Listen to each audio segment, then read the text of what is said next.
So when I was a child, I would pretend to be a superhero. An ordinary bedsheet became my cape, and a cutout cardboard was my sword, and a metal trash can lid, it made the perfect shield.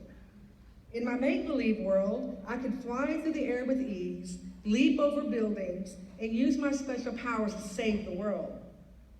Of course, the only real world that I ever actually saved consisted of my dog Max and my cat Yo-Yo, each playing the part of a citizen in distress.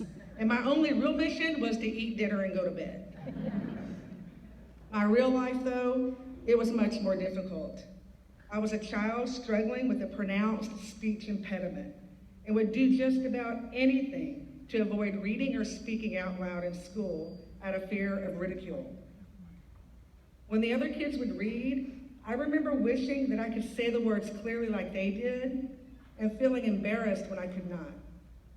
If the teacher ever turned in my direction, my head would immediately go down, definitely go down. I would avoid all eye contact. I just wanted to be invisible.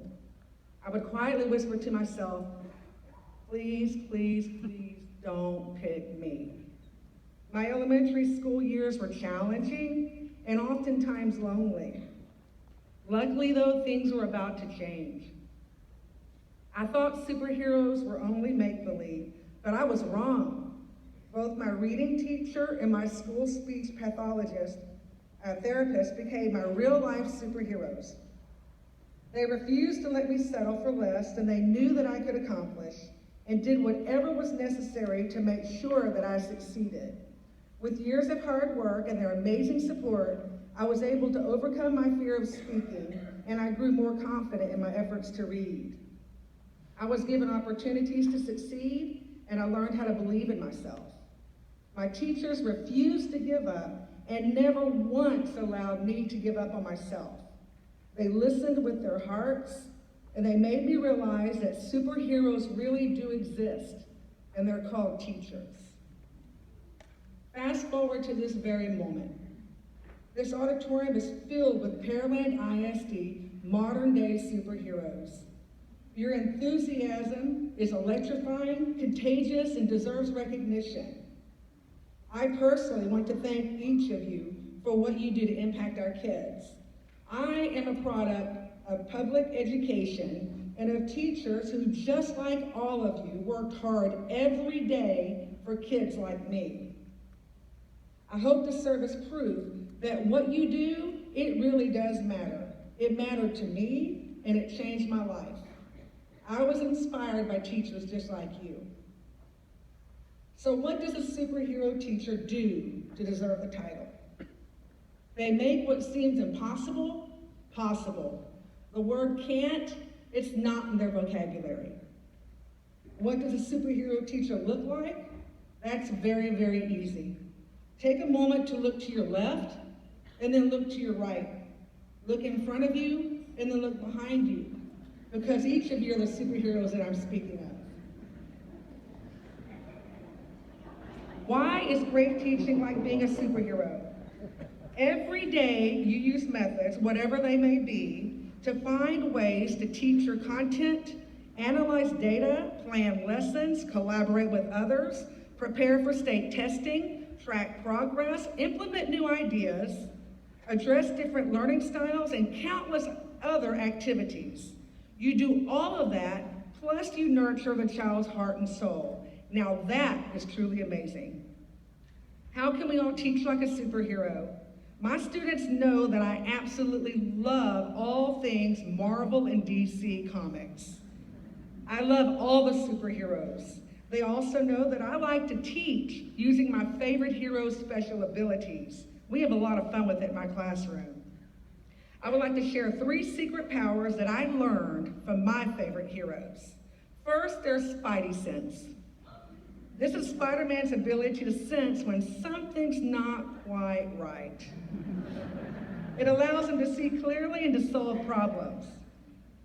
We all know this as teachers' intuition. It's all based on relationships and connections. To activate the power, we must be emotionally invested in our kids. For the power to work properly, we need to take time to get to know the kids and to let them get to know us. More often than not, our students are thankful that we noticed their needs and provided a simple hug, apology, and encouragement or guidance.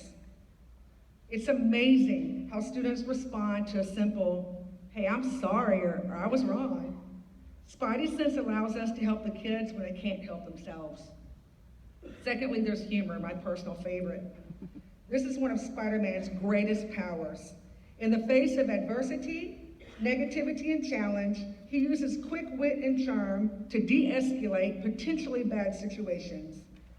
I'm not above using corny jokes, which by the way I think are very funny, wearing crazy, zany, totally ridiculous outfits, and singing and dancing. And everyone knows I cannot sing and I have no rhythm.